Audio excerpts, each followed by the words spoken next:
On va recevoir encore un autre. C'est un Congolais. Il a été baptisé au Cameroun. Il est à Camerounais. Les gens le regardent à la télé sans toutefois connaître d'où il est. Mais voici celui que je vais vous présenter, Shangai Shunganya. Même le nom là est dur. C'est moi votre député, Chagan Shunganya Djanka, le fils de Papa Yeta Lokoto Joseph et de Madame Olenga Akachi plus Agnès. Je suis né à Lubumbashi, mon âge de naissance est établi à Kumba. Je veux le bruit dans la salle.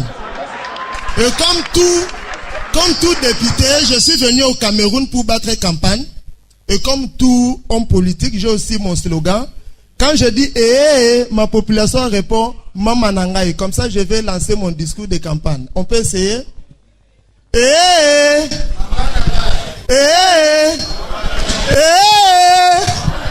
Voilà, mesdames et messieurs, je suis venu au Cameroun battre campagne. Parce que la RDC et le Cameroun, c'est pareil. Quand tu marches au Cameroun partout, vous marchez en RDC partout. Si jamais vous voyez une maison qui était sale, un matin, on a décidé de laver jusqu'à mettre de la peinture. Je vous le jure, il y a des là-bas. Est-ce que je mens? Voilà, je suis venu battre campagne au Cameroun parce que les Congolais et les Douala sont pareils. Si un Congolais ne dépense pas tout son argent pour aller en Belgique, même à pied, il va arriver à Bruxelles.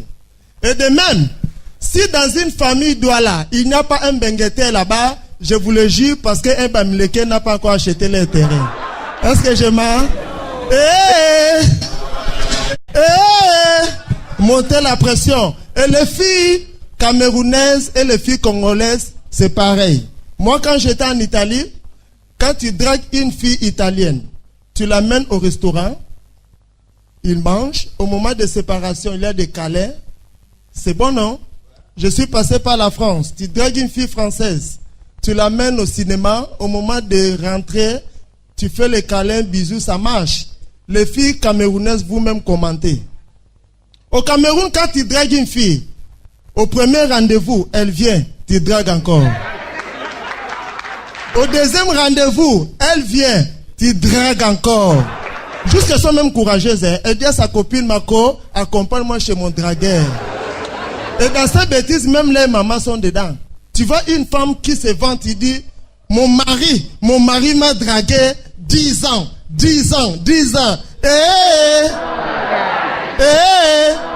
C'est comme ça on m'a logé quelque part. Il y a un couple de 500 gigas et 32 gigas. Le matin, la femme demande à son mari, donnez-moi 5000 francs d'aller me coiffer. Son mari lui regarde, il dit, mais ça ne va pas dans ta tête. Chaque jour, tu me demandes de l'argent, je suis devenu ton père.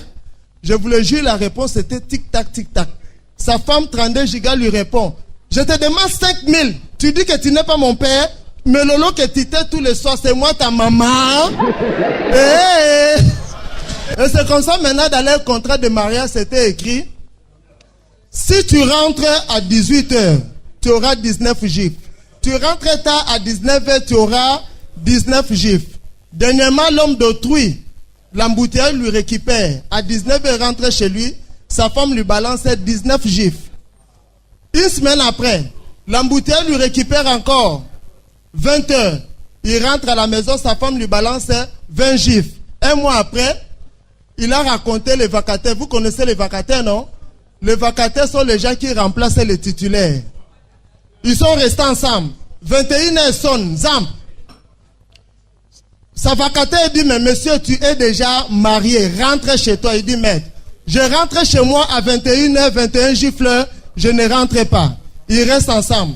22h passe, 23h passe, minuit sonne, Zamp. Le gars prend la moto, il atterrit chez lui. Sa femme l'attendait avec le pilon. Il dit, monsieur, aujourd'hui, ce n'est pas les affaires de gifles. Je vais te casser la gueule avec le pilon. Son mari dit, mais le contrat, c'est le contrat. Regardez la montre, il est 0,1. Alors moi, je viens de la RDC, la République démocratique du Congo. C'est le plus grand pays de l'Afrique centrale. Rien que sa superficie, c'est 2 345 409 km². Alors nous avons aussi la plus grande démocratie de l'Afrique.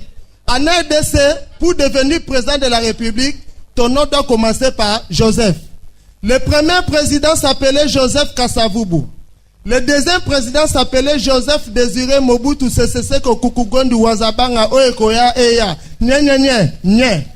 Le troisième président, son nom n'était pas Joseph. On l'a assassiné pour remplacer par son fils Joseph Kabila.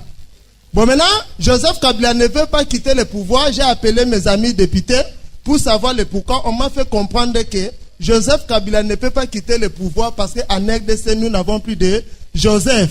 Bon, dit, bon, comme je suis au Cameroun, rapidement, veuillez sauver la constitution de la RDC, donnez-nous le nom de Joseph. Il y a de Joseph dans la salle? Il y a de Joseph? Bon, je vous invite en RDC. La capitale c'est Kinshasa. Si jamais vous venez à Kinshasa, vous voyez un Congolais qui marche normalement comme ça. Je vous le jure, il faut appeler l'ambulance. Il est malade. Le Congolais de Kinshasa ne marche pas. Les gars démarchent comme ça.